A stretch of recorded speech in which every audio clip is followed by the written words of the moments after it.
മക്കളെ, അപ്പോൾ നമ്മൾ ഡയഗ്രാം ബേസ്ഡ് ക്വസ്റ്റ്യൻസിൻ്റെ ഒരു പാർട്ട് 1 വീഡിയോ ചെയ്തിട്ടുണ്ടായിരുന്നു. ആൻഡ് അതിൻ്റെ പാർട്ട് 2 വീഡിയോ ആണിത്. അപ്പോൾ ഇതെൻ്റെ മക്കളെല്ലാവരും നമ്മൾ ഡയഗ്രാംസ് വന്നു കഴിഞ്ഞാൽ എങ്ങനെയാണ് ക്വസ്റ്റ്യൻ ആൻസർ ചെയ്യേണ്ടത്, അതെങ്ങനെയാണ് ആൻസേഴ്സ് വരിക എന്നൊന്നും അറിയാത്ത മക്കളാണെങ്കിൽ ഈ ഒരു വീഡിയോ കംപ്ലീറ്റ് ആയിട്ട് കാണാൻ വേണ്ടി നോക്കുക. അപ്പോൾ നമ്മുടെ ഫസ്റ്റ് ക്വസ്റ്റ്യൻ എന്ന് പറയുന്നത് ഇതാണ്. ഇത് നിങ്ങൾക്ക് എല്ലാവർക്കും അറിയാം, ന്യൂറോണിൻ്റെ ഒരു എപ്പോഴും ചോദിക്കാറുള്ളൊരു ക്വസ്റ്റ്യൻ നമ്മൾ സ്ഥിരം ചെയ്യാറുണ്ട്. പക്ഷേ അത് വിട്ടിട്ട് വേറൊരു ക്വസ്റ്റ്യനിലേക്ക് വന്നിരിക്കുകയാണ്. Which neuron is present in abundance in the grey matter? അപ്പോൾ നമ്മളോട് ചോദിച്ചിരിക്കുന്ന 2 ടൈപ്പ് ന്യൂറോൺ തന്നിട്ടുണ്ട്. ഒന്നിൽ മൈലിൻ ഷീത്ത് ഉണ്ട്, മറ്റേതിൽ മൈലിൻ ഷീത്ത് ഇല്ല. പക്ഷെ അതൊന്നുമല്ല ചോദ്യം ചോദിച്ചത്. ഇതിൽ നമ്മുടെ ഗ്രേ മാറ്ററിൽ ധാരാളമായി കാണപ്പെടുന്ന നാഡീകോശം ഏത്? അപ്പോൾ നമുക്കറിയാവുന്നൊരു കാര്യം എന്താ, മൈലിൻ ഷീത്ത് ഉള്ള ഭാഗത്ത് എന്തായിരിക്കും? വൈറ്റ് മാറ്റർ ആയിരിക്കും അല്ലേ, വൈറ്റ് കളർ ആയിരിക്കും. അപ്പോൾ ഇതിൽ മൈലിൻ ഷീത്ത് ഇല്ലാത്തത് ഏതാണ്? വൈ. അപ്പോൾ വൈ എന്ന് പറയുന്ന ന്യൂറോൺ ആണ് എവിടെ കാണുന്നത്? ഗ്രേ മാറ്ററിൽ കാണുന്നത്. ഇനി യെസ്, ഇൻ വിച്ച് ന്യൂറോൺ അല്ല, നമ്മളോട് അടുത്തൊരു question, what feature did you consider for the selection? ഇതിൽ ഏത് ഫീച്ചറാണ് നമ്മൾ ഇത് ഗ്രേ മാറ്ററിൽ വൈ ആണ് കാണുന്നതെന്ന് സെലക്ട് ചെയ്യാൻ കാരണം എന്താണെന്ന് വെച്ചാൽ മൈലിൻ ഷീത്ത് ഇല്ലാത്തത് അല്ലേ.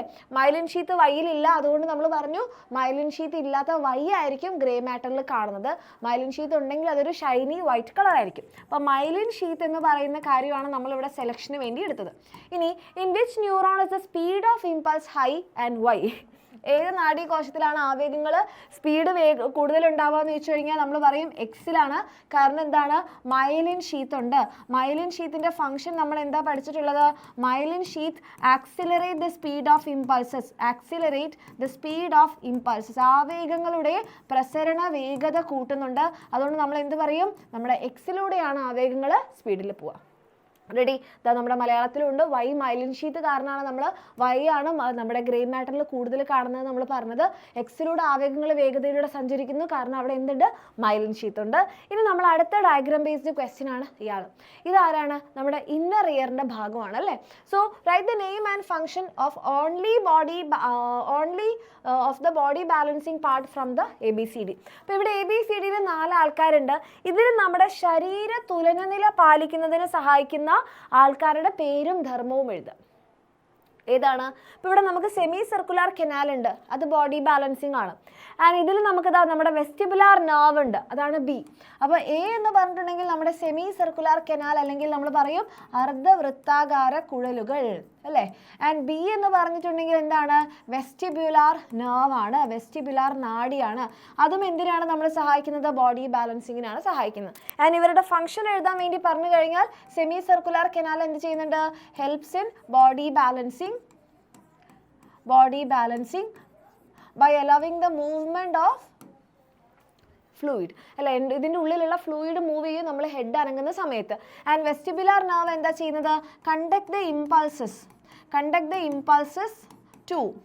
ഇമ്പൾസസ് ടു സെറിബെല്ലം അല്ലേ. ബോഡി ബാലൻസിങ്ങിന് വേണ്ടിയിട്ടുള്ള ഇമ്പൾസസിനെ, ആവേഗങ്ങളെ സെറിബെല്ലത്തിൽ എത്തിക്കാൻ വേണ്ടി സഹായിക്കുന്നുണ്ട്.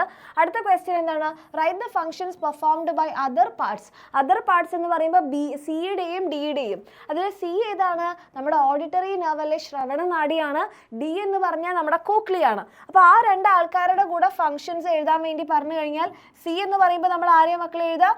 സി എന്ന് പറഞ്ഞിട്ടുണ്ടെങ്കിൽ നമ്മുടെ ഓഡിറ്ററി നെർവ് ആണ്, അല്ലെങ്കിൽ നമ്മൾ പറയും ശ്രവണ നാഡി. അപ്പോൾ എന്ത് ചെയ്യും? Conduct the impulses for hearing. കേൾവിക്ക് കാരണമായിട്ടുള്ള ഇമ്പൾസസിനെ എങ്ങോട്ടേക്ക്? ടു സെറീബ്രത്തിലേക്ക് കണ്ടക്ഷൻ ചെയ്യുന്നു, സംവഹനം ചെയ്യുന്നു. അടുത്തത് ആരാണ്? ഡി ആണ് നമ്മുടെ കോക്ലിയ എന്തിനെ സഹായിക്കുന്നു? ഹെൽപ്സ് ഇൻ ഹിയറിംഗ്, കേൾവിക്ക് സഹായിക്കുന്നു. അപ്പോൾ ഈ 4 ആൾക്കാരുടെ ഫങ്ഷൻസ് നമ്മളിവിടെ പഠിച്ചില്ലേ? ഇതെല്ലാവർക്കും സെറ്റായോ? ഓക്കെ. അർദ്ധവൃത്താകാര കുഴലുകളുടെ ദ്രാവക ചലനമാണ് ശരീരത്തിൽ ഒരു ആവേഗങ്ങൾ രൂപപ്പെടാൻ അല്ലേ, ബോഡി ബാലൻസിങ്ങിന് കാരണമായ ആവേഗങ്ങൾ രൂപപ്പെടാൻ കാരണം വെസ്റ്റിബുലാർ നാഡി എന്ത് ചെയ്യുന്നുണ്ട്? നമ്മുടെ ബോഡി ബാലൻസിങ്ങിന് കാരണമായിട്ടുള്ള ആവേഗങ്ങളെ, കേൾവിക്ക് കാരണമല്ല, ശരീര തുലനനില പാലിക്കാൻ സഹായകമായ, ശരീര തുലനനില പാലിക്കാനുള്ള ആവേഗങ്ങളെ നമ്മുടെ സെറിബെല്ലത്തിൽ എത്തിക്കുന്നു. കേൾവിക്ക് സഹായമായത് ഏതാണ്? നമ്മുടെ ഓഡിറ്ററി നെർവ് ആണ് കൊണ്ടുപോകുന്നത്. കോക്ലിയാണ് ഡി, ശ്രവണനാഡിയാണ് സി. ഇനി നമ്മൾ അടുത്ത ചോദ്യം, ഇതെപ്പോഴും ചോദിക്കുന്നതാണ്, ഇത് എന്തായാലും നോട്ട് ചെയ്ത് വെക്കുക. Identify the cells A and B. അപ്പോൾ A ഏതാണ്, B ഏതാണ്? എൻ്റെ കുട്ടികൾ എല്ലാവരും കാണുമ്പോൾ തന്നെ പറയുന്ന മിസ്സിന് അറിയാം. നമ്മുടെ റോഡ് ഷേപ്പിൽ കാണുന്ന ഇതാണ് നമ്മുടെ റോഡ് സെൽ അല്ലെങ്കിൽ റോഡ് കോശം.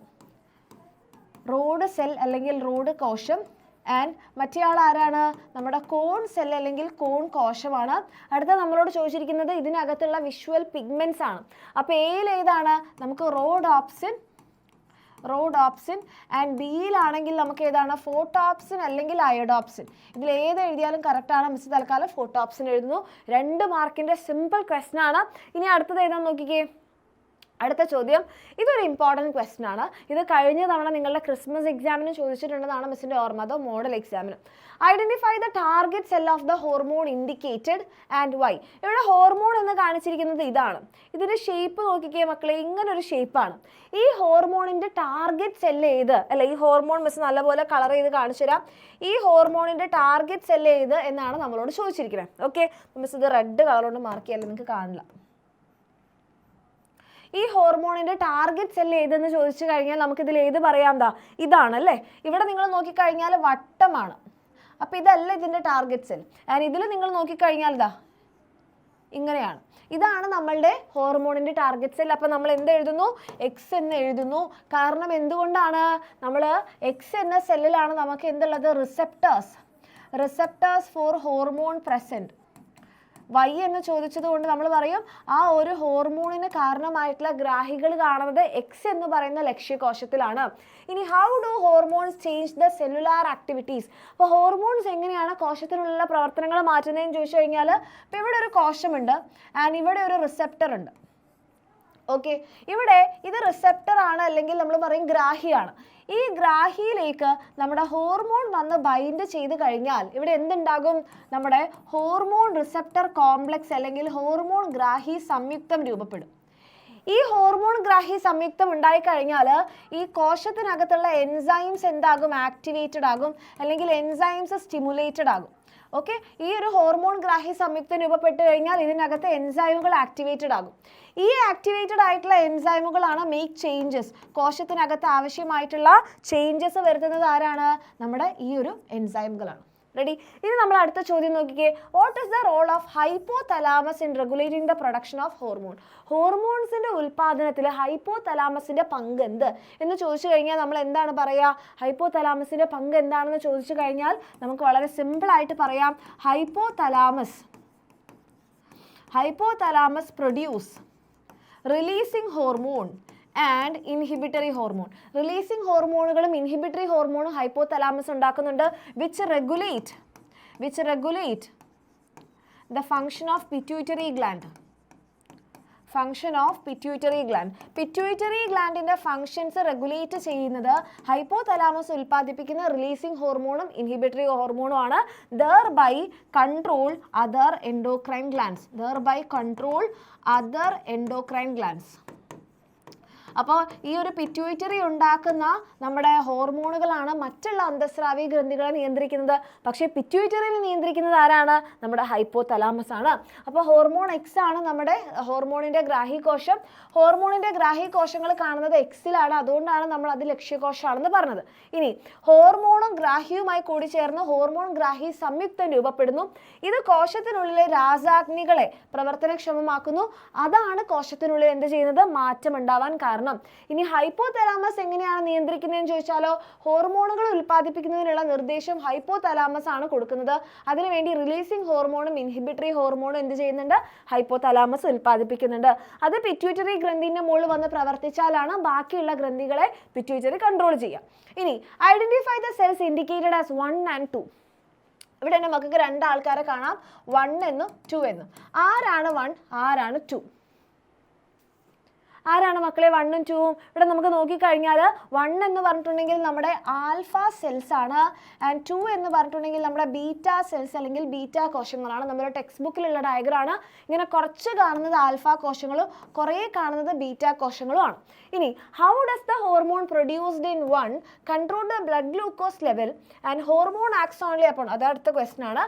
അപ്പോൾ ആദ്യത്തെ ക്വസ്റ്റൻ എന്താണ്? ഒന്ന് ഉൽപ്പാദിപ്പിക്കുന്ന ഹോർമോൺ. ഒന്ന് ഉൽപ്പാദിപ്പിക്കുന്നതെന്ന് പറയുമ്പോൾ നമ്മുടെ ആൽഫ സെൽസ്. ആൽഫ സെൽസ് ഉൽപ്പാദിപ്പിക്കുന്നത് ആരാണ്? ഗ്ലൂക്കഗോൺ. അപ്പോൾ ഗ്ലൂക്കഗോണിൻ്റെ ഒരു ഫംഗ്ഷൻ ആണ് എഴുതാൻ പറഞ്ഞത്. ഗ്ലൂക്കഗോൺ എന്ത് ചെയ്യുന്നുണ്ട്? നമ്മുടെ ഗ്ലൂക്കോസിനെ അല്ലെ കൂടുതൽ ഉണ്ടായിരുന്നത് കുറയ്ക്കാനാണ് ഇൻസുലിൻ, കുറഞ്ഞത് കൂട്ടാനാണ് നമ്മുടെ ഗ്ലൂക്കഗോൺ. അപ്പോൾ ഗ്ലൈക്കോജനെ എന്താക്കി മാറ്റുന്നു? ഗ്ലൂക്കോസ് ആക്കി മാറ്റുന്നു. രണ്ടാമതായിട്ട് എന്ത് ചെയ്യുന്നു? നമ്മുടെ അമിനോ ആസിഡിൽ നിന്നും ഗ്ലൂക്കോസിനെ ഉൽപ്പാദിപ്പിക്കുന്നു. അമിനോ ആസിഡിൽ നിന്നും ഗ്ലൂക്കോസിൻ്റെ production of glucose from amino acid. ഇത് രണ്ടും ആരുടെ ധർമ്മമാണ്? നമ്മുടെ ഗ്ലൂക്കഗോണിൻ്റെ ധർമ്മമാണ്. ഇനി അടുത്തത് എന്താ? Hormones act only upon target cells. Why? ഹോർമോണുകൾ ലക്ഷ്യകോശത്തിൽ മാത്രമേ പ്രവർത്തിക്കുള്ളൂ. എന്തുകൊണ്ട് എന്ന് ചോദിച്ചാൽ നമ്മൾ എന്താണ് പറയുക? Hormones have specific receptors. Hormones have specific receptors in their target cell. അവരുടെ ലക്ഷ്യകോശത്തിൽ അവർക്ക് എന്തുണ്ടാകും? അവർക്ക് സ്പെസിഫിക് പ്രത്യേക ഗ്രാഹി കോശങ്ങൾ ഉണ്ടാകും. അവിടെ മാത്രമേ എന്ത് ചെയ്യുള്ളൂ? നമ്മുടെ ഹോർമോണുകൾ പ്രവർത്തിക്കുള്ളൂ, അല്ലാതെ എല്ലാ കോശങ്ങളിലും പ്രവർത്തിക്കില്ല. സോ 1 ആൽഫ കോശം, 2 ബീറ്റ കോശം. ആൻഡ് ഗ്ലൈക്കോജനെ ഗ്ലൂക്കോസ് ആക്കി മാറ്റുന്നു, അമിനോ ആസിഡിൽ നിന്നും ഗ്ലൂക്കോസ് ഉൽപ്പാദിപ്പിക്കുന്നു. ഹോർമോണുകൾ ഒരു കോശത്തിൽ പ്രവർത്തിക്കണമെങ്കിൽ അവിടെ എന്തുണ്ടായിരിക്കണം? അവിടെ പ്രത്യേക ഗ്രാഹികൾ ഉണ്ടായിരിക്കണം. ഗ്രാഹികളുള്ള കോശമാണ് ആ ഹോർമോണിൻ്റെ ലക്ഷ്യകോശം. അവിടെ മാത്രമേ അവർ പ്രവർത്തിക്കുകയുള്ളൂ. ഇനി അടുത്തത് എന്താ നോക്കിക്കേ? അടുത്തൊരു ഇമ്പോർട്ടൻ്റ് ആയിട്ടുള്ള ഡയഗ്രാം സ്ഥിരമായിട്ട് ചോദിക്കുന്നതാണ്. ആദ്യം നമ്മളോട് ഐഡൻറ്റിഫൈ ദ പ്രോസസ്സ് എന്നാ പറഞ്ഞിരിക്കുന്നത്. ഏതാ മക്കൾ ഈ പ്രോസസ്സ്? നിങ്ങൾക്ക് എല്ലാവർക്കും അറിയാം, ഫാഗോസൈറ്റോസിസ് ആണ് അല്ലേ? ഫാഗോസൈറ്റോസിസ്. ഇനി അടുത്തത് എന്താ? Which are the white blood cells responsible for this process? ഈ പ്രോസസ്സിന് കാരണമായ വൈറ്റ് ബ്ലഡ് സെൽസ്, ശ്വേതരക്താണുക്കൾ ഏതൊക്കെ? ഇതാണ് നമ്മൾ നല്ല പച്ചവെള്ളം പോലെ പഠിച്ചതാണല്ലേ, നമ്മുടെ മോണോസൈറ്റ് ആൻഡ് ന്യൂട്രോഫിൽ. ഈ 2 ആൾക്കാരാണ് നമ്മളുടെ ആ ഒരു WBC. റെഡി? ഇനി അടുത്തത് എന്താണ്? Identify the stage. ഇവിടെ എന്താ കാണുന്നത്? Pathogen is engulfed inside a membrane sac അല്ലേ? ഇത് ഏത് വേണമെങ്കിലും ചോദിക്കാം. ഇവിടെ എ എന്ന് പറഞ്ഞ് കാണിച്ചിരിക്കുന്ന സ്റ്റേജ് ഏതാണ്? Pathogen is engulfed inside membrane sac.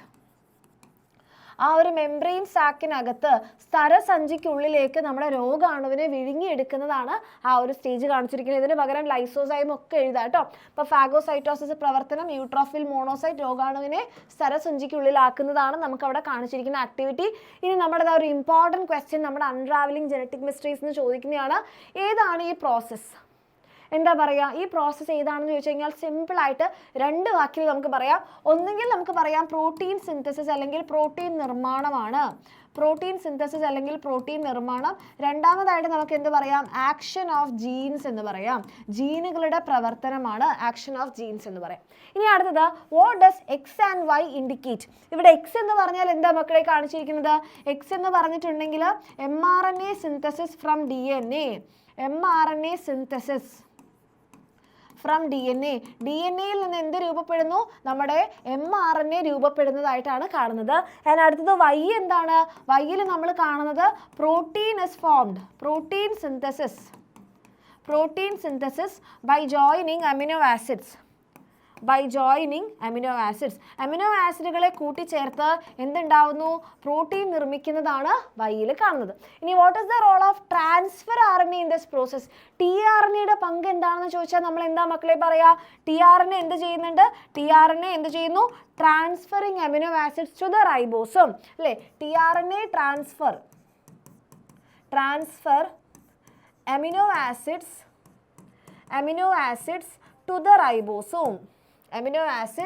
To the ribosome. അപ്പോൾ റൈബോസോമിലേക്ക് എന്ത് ചെയ്യുന്നു? അമിനോ ആസിഡുകളെ ട്രാൻസ്ഫർ ചെയ്യുന്നു. അതുകൊണ്ടാണ് ആ RNA-യുടെ പേര് എന്തായത്?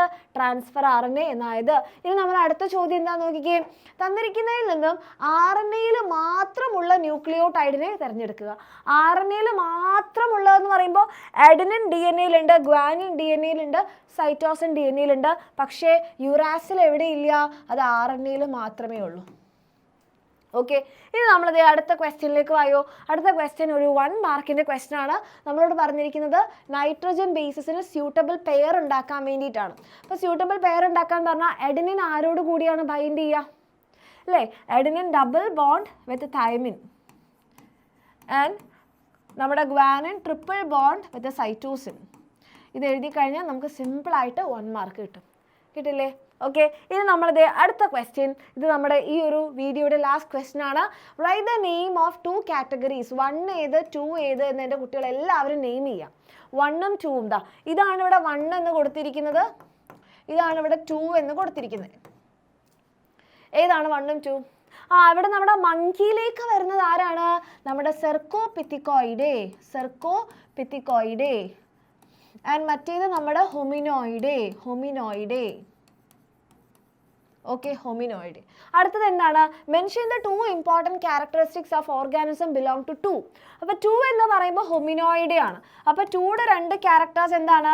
ഡെവലപ്ഡ് ബ്രെയിൻ, വികസിച്ച മസ്തിഷ്കം, ഡെവലപ്ഡ് ബ്രെയിൻ, അതേപോലെ തന്നെ ഫ്രീലി മൂവബിൾ ഹാൻഡ്സ്, സ്വതന്ത്രമായി ചലിപ്പിക്കാൻ കഴിയുന്ന കൈകൾ, ഫ്രീലി മൂവബിൾ ഹാൻഡ്സ്. ഇത് രണ്ടുമാണ് നമ്മുടെ ഹൊമിനോയിഡിയുടെ ഫംഗ്ഷൻ.